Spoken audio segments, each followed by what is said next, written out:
SMK bisa, SMK hebat, bermutu dan berkarakter kuat, berdaya saing dalam bekerja, tampil mandiri penuh cita. Marilah kita generasi bangsa, potensi yang unggul merata, berwawasan tinggi. Assalamualaikum warahmatullahi wabarakatuh.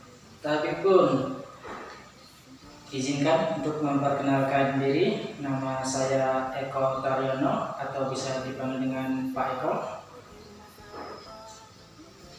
Kepada peserta MPLS tahun pelajaran 2021-2022 SMK Negeri 1 Lampung Selatan yang saya banggakan, SMK bisa. Baik, materi pada hari ini yaitu adalah kesadaran berbangsa dan bernegara.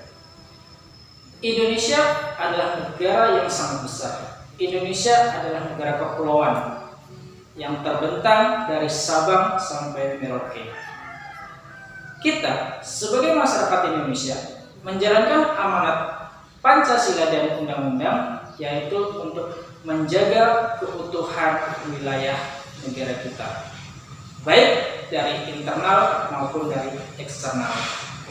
Kita sebagai masyarakat Indonesia wajib mensyukuri nikmat yang diberikan Allah Subhanahu wa Ta'ala yang sudah kita diami, yang sudah kita tinggali, yaitu adalah Indonesia. Indonesia ini kaya.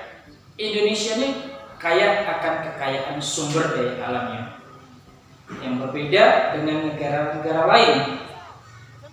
Baik sumber daya alamnya, baik sumber daya manusianya, yang meliputi sumber daya alamnya adalah daratan dan lautan. Nah, di dalam undang-undang diamanatkan ya, kita menjaga keutuhan NKRI ini. Selain tentara nasional atau TNI dan kepolisian, kita sebagai masyarakat juga ikut serta menjaga keutuhan dan perdamaian dunia. Itu yang diamanatkan di Undang-Undang Dasar 1945. Nah, Pancasila sebagai dasar negara memiliki 5 nilai yang harus kita laksanakan. Yang pertama adalah nilai ketuhanan.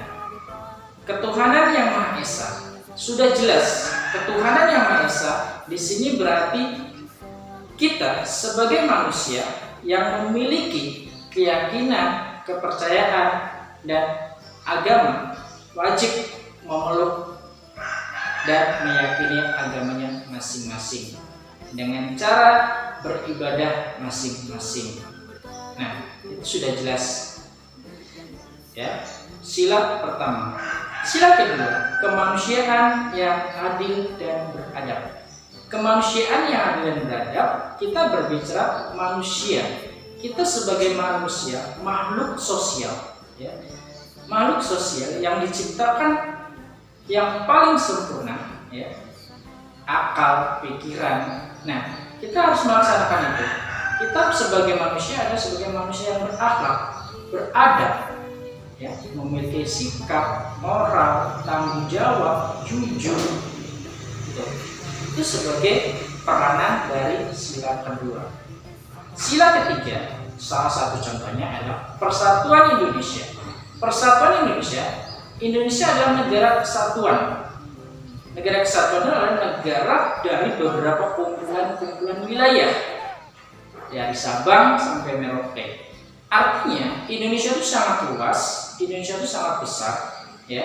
Dan Indonesia itu adalah masyarakat yang majemuk, masyarakat yang beragam, dari Sabang sampai Merauke, dari Aceh sampai Papua itu beragam. Nah, keberagaman itulah yang menjadikan negara kita disebut negara kesatuan. Negara kesatuan ya, yang memiliki keberagaman bahasa, adat, budaya, culture ataupun warna kulit, ras. Nah, tapi dengan perbedaan itu kita tidak mempermasalahkan, karena perbedaan-perbedaan itulah negara kita bisa menjadi satu kesatuan yang utuh. Itu ada di sila ketiga. Dan sila keempat, kerakyatan yang dipimpin oleh hikmat kebijaksanaan dalam permusyawaratan perwakilan.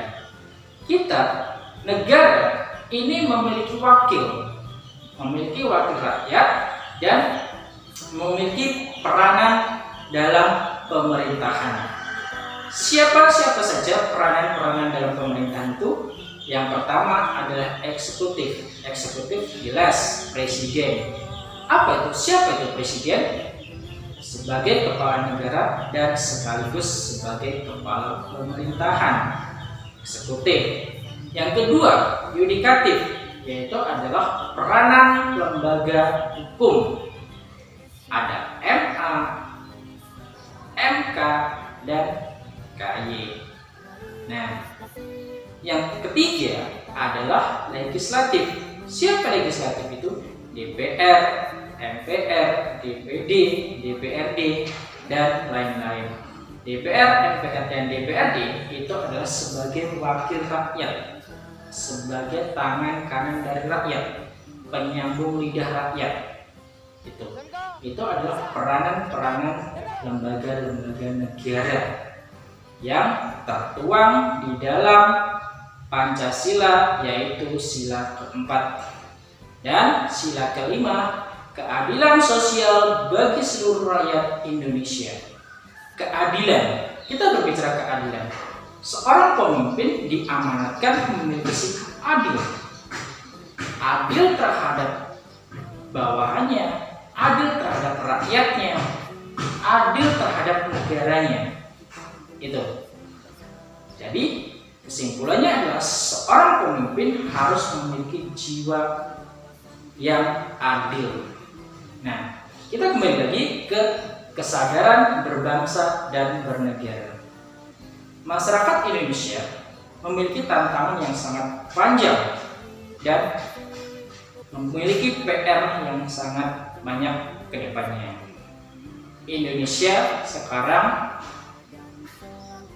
disebut dengan negara yang berkembang, yang ingin menyamakan dengan negara-negara yang maju. Nah, PR-PR itulah yang harus kita selesaikan sebagai masyarakat Indonesia. Kenapa? Tantangan-tantangan itu sangat-sangat banyak, baik dari dalam maupun dari luar. Yang dari dalam seperti sabu-sabu, penyalahgunaan narkoba, ataupun perselisihan antar suku, agama, ras, adat. Nah, itu yang harus kita selesaikan. Ya, permasalahan internal atau permasalahan yang dari dalam. Nah, jika itu berlalu dan dibiarkan, itu akan mengganggu kestabilan persatuan dan kesatuan bangsa kita yang sudah kita jalani, yang sudah kita sepakati. Yang kedua, yaitu adalah gangguan dari eksternal atau dari luar. Salah satu contohnya adalah terorisme. Nah, terorisme itu sangat mengancam perdamaian Indonesia, bahkan perdamaian dunia. Kalau terorisme itu kita biarkan, ya kan, dan terorisme itu menyudutkan salah satu pihak, ya kan, masyarakat kita nanti akan seperti apa? Ya, akan terjadinya perang saudara karena saling menyudutkan antara satu dengan yang lain. Kalau kita tidak memahaminya, itu. Maka daripada itu kita harus memahami apa sih terorisme itu. Ya kan? Terorisme adalah kegiatan radikalisme, di mana suatu organisasi yang ingin mendirikan negara sendiri. Nah, jika negara-negara seperti terorisme itu ingin mendirikan negara sendiri di Indonesia, otomatis itu akan bertentangan dengan Pancasila dan undang-undang. Maka daripada itu, kita sebagai masyarakat, khususnya sebagai pelajar, kita harus memahami itu untuk ketertiban dan kelangsungan hidup kita di Indonesia. Nah, kita sebagai pelajar harus pintar, harus pandai, dan kita harus cerdas, ya, mengantisipasi kejadian-kejadian yang seperti itu. Jika kita biarkan dan berlarut-larut, Indonesia akan terancam. Kekuatan Indonesia itu tidak sepenuhnya kita serahkan kepada Tentara Nasional Indonesia, TNI, dan kepolisian saja. Tidak. Tapi kita sebagai masyarakat juga ikut berperan, ikut berpartisipasi aktif. Dengan cara apa? Yaitu memiliki rasa sikap cinta tanah air dan nasionalisme. Sikap cinta tanah air itu adalah sikap kita yang keluar dari hati, yang memiliki rasa kebanggaan, yang memiliki rasa jiwa satria, ya, memiliki jiwa kesatria kita, kecintaan kita terhadap bangsa kita sendiri, mencintai produk sendiri, ya kan? Salah satu contohnya.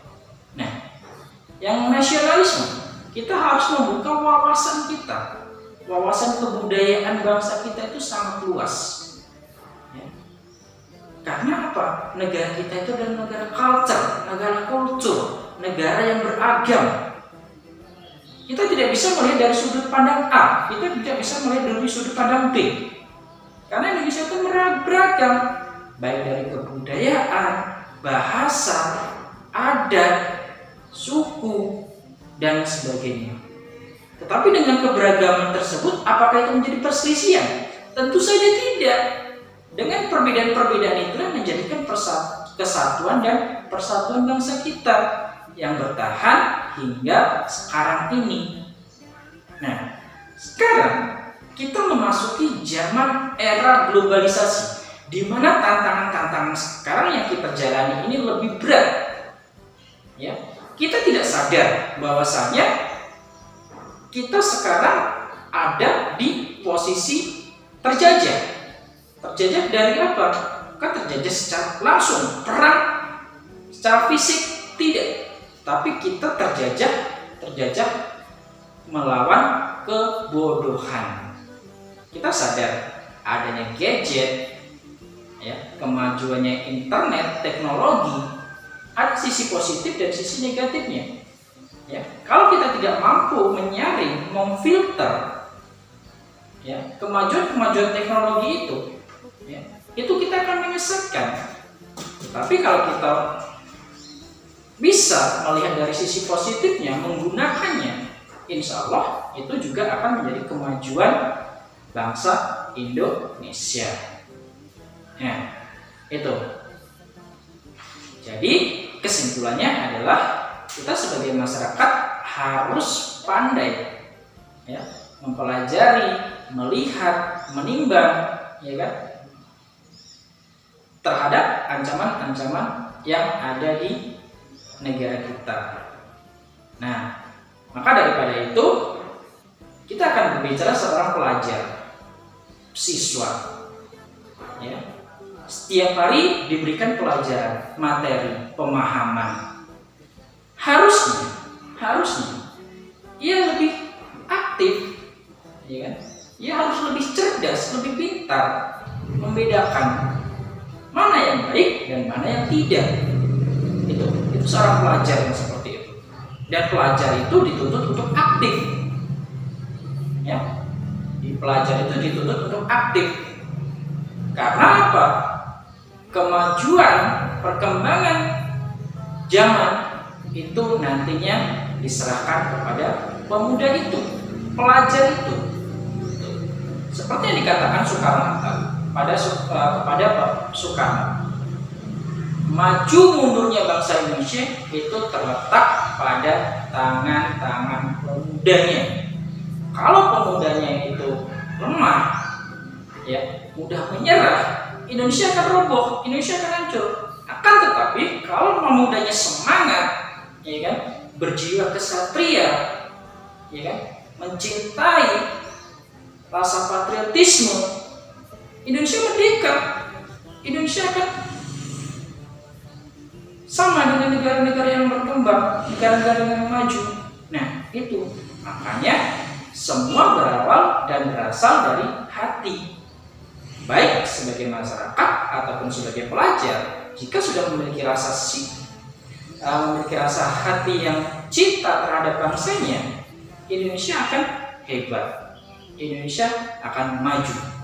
Itu. Ya. Sekian, terima kasih. Wabillahi taufiq wal hidayah. Assalamualaikum warahmatullahi wabarakatuh. Semoga bermanfaat dan jangan lupa untuk selalu mematuhi protokol kesehatan, yaitu 3M, memakai masker, cuci tangan, dan menjaga jarak. Kita harus bersabar, kita harus banyak istighfar dengan keadaan dunia yang belum bisa bersahabat ini. Selalu semangat dan semangat. Pemuda adalah penyongsong masa depan bangsa. Terima kasih.